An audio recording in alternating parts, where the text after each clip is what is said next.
3.5 ঘন্টা হয়ে গেছে কিন্তু তেল পাইনি। এখন ওনারা বলতেছে থানা থেকে পারমিশন নিয়ে আসতে হবে। এখন এই ডিজেলের জন্য আবার থানা থেকে পারমিশন আনতে যাবে কি? আমি বাইক চালিয়ে শশী চালাইতাম, এখন বাড়িতে গরু বা ছাগল বিক্রি করে চালাইতে হয়েছে। অনেকটা মনে হচ্ছে যে আমরা নিজেরাই সংকট তৈরি করছি। কারণ হচ্ছে ভাই, হুচুকে বাঙালি একটা কথা আছে কিন্তু, যে আমরা হুচুকে বাঙালি। একবার হচ্ছে লবণের দাম বেড়েছিল কয়েক টাকা, বাঙালি বস্তা বস্তা লবণ কিনে ঘরে স্টক করে রেখেছিল।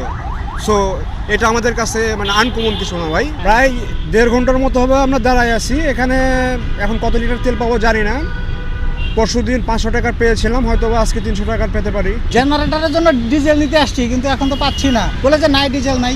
এখন ওনারা বলতেছে থানা থেকে পারমিশন নিয়ে আসতে হবে। এখন এই ডিজেলের জন্য আবার থানা থেকে পারমিশন আনতে যাবে কি? না, আমার লাগবে ডিজেল, জেনারেটর, কারেন্ট নাই, জেনারেটর চালাতে হবে। আমি চালাবো কি দিয়ে?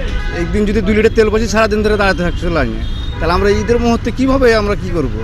আমাদের তেলের দরকার হচ্ছে 500 টাকা, সেখানে পাচ্ছি 240 টাকা, 200 টাকা, এবং 3-4 ঘন্টা দাঁড়িয়ে থাকতে হয়।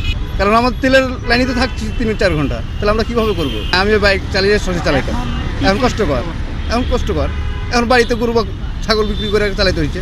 আর কি বলবো ভাই, গরু বকরি বেচে এখন ঈদের মুহূর্তে আমরা বউ বাচ্চা আছে, এটা তো আশায় আমরা আছি, সেই আশাটা তো আমাদের পূরণ হচ্ছে না। 10 লিটার দেবে ভাই, 10 লিটার তেল দেবে। 12:30 বাজে সিরিয়াল দিছে, 3.5 ঘন্টা হয়ে গেছে কিন্তু তেল পাইনি। আর 10 লিটার তেল দেবে, এটা কিভাবে করবো সারাদিনে?